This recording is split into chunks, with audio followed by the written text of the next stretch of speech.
Oh man. Oh man. How dirty people can be. How dirty people can be. I understand everything, but man, why would you sacrifice your own fighter? Does that speak about you, James Krause? One of the greediest guys I've ever seen in the history of this competition. I've seen greedy people, but James Krause is one of the worst people I've ever seen. Dirty to the bone.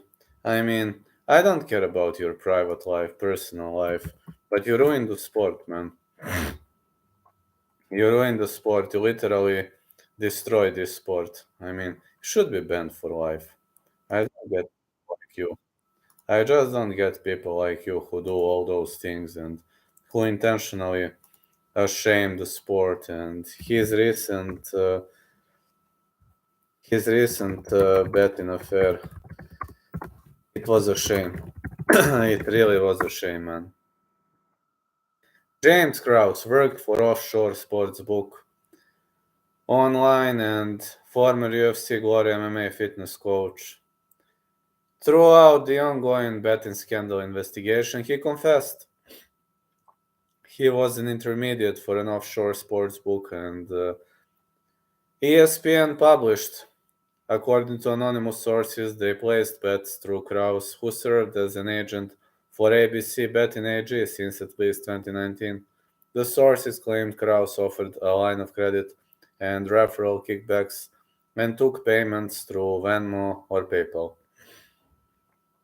Krause, as well as two of his UFC rostered fighters, Derek Mina and Jeff Molina, were suspended indefinitely by the NAC, Nevada Athletic Commission, in recent weeks after they failed to disclose an injury.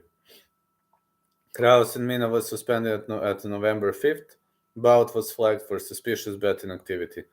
As unusual amount of bets came in on his opponent Shadjian Nordambike to finish the fight, and Mina quickly appeared to injure his leg in round 1. He was finished soon thereafter with strikes.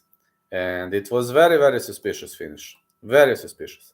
In the wake of the bout, multiple gaming commissions in North America halted wagering on UFC events, and multiple investigative agencies are now reportedly involved. Mina was released from his contract as the UFC December banned its fighters from associating with Krause or training at his gym. Molina, who was scheduled for a January 14th fight, was suspended weeks after. Krause has yet to comment, but when contacted by ESPN, Mina recently declined anything unusual happened pre-fight, though he admitted he suffered a minor knee injury prior to the fight. He declined to comment on Krause's potential involvement with the sports books.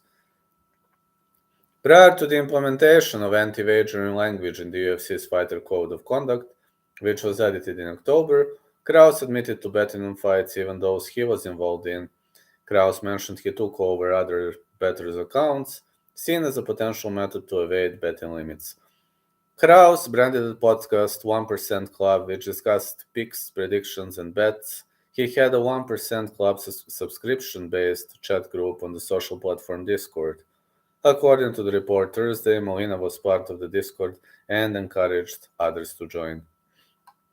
He is trained with a lot of fighters' lives and breathes this sport, lives and he lives and breathes this sport, As a coach, fighter, at the times he has the scoop on injuries, no announced matchups, how fighters look like in camp, etc.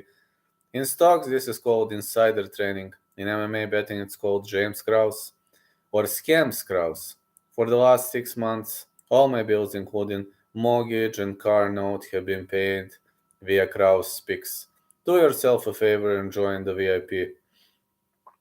The NSC has its next batch of hearings set for a monthly meeting Tuesday in Las Vegas. Molina, as well as an unnamed confidential respondent, are listed on the agenda.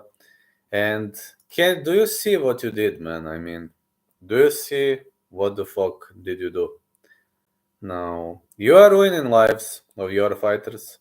I mean, if you ruined yours life, if you're gonna go bankrupt, nobody gives a damn, but you ruined your fighter's life. You ruined your fans' lives. And see what? Guess what?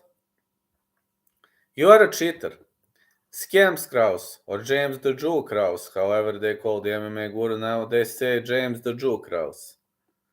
Interestingly. I mean, man, you were a coach, and he publicly said that he earned more money from betting than from MMA coaching and MMA in general. How does that sound? How does that sound? Man, why were you talking publicly about that? How can you be so stupid, you know? But once you reach your dreamland, it's very much hard to let it go. It's very much hard, I understand, but you were very stupid, man. You were publicly talking about your scams, and you were publicly taking money from people. You were publicly talking about your potential fights, bets, scamming schemes, etc.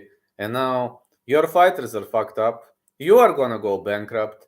Your gym will be closed. And I hope I will never see a cheater like you in the UFC again. And interestingly, you're gonna be the coach of the year. Coach of the year and the scammer of the year.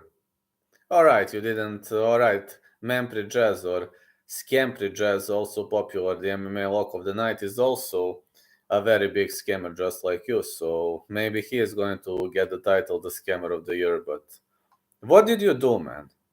How can you do something like that? That's something I will never understand. How could you sacrifice the life of your fighters? I mean, if you were making a stupidity, that's fine. If you were making a stupidity, if you were greedy, all right, I can understand that to some point. But I don't understand. Why would you sacrifice the lives of your fighters, of people who dedicated their lives to the world of mixed martial arts? Derek Mina, Jeff Molina, many other high-level opponents, many other high-level fighters. Even Brandon Moreno won't be fighting under your banner. Do you see what you did now? You had to scam people. For what? Why? I just want this guy banned from UFC for life. From MMA, from anything related to the sport. Because he's not an athlete. He's a cheater, a scammer, and a guy who doesn't appreciate the value of his fighters. Also, the guy who cheats on his wife. I mean, I don't care. Maybe you and your wife have an agreement about cheating, which is maybe that's fine for you. I don't care. I'm not going to judge about that. But you ruined the sport, man. You see what you did for the sport. No, that's never going to happen again. Just ban this guy from just ban this guy for life from the UFC. He doesn't deserve a spot in the greatest promotion in the world.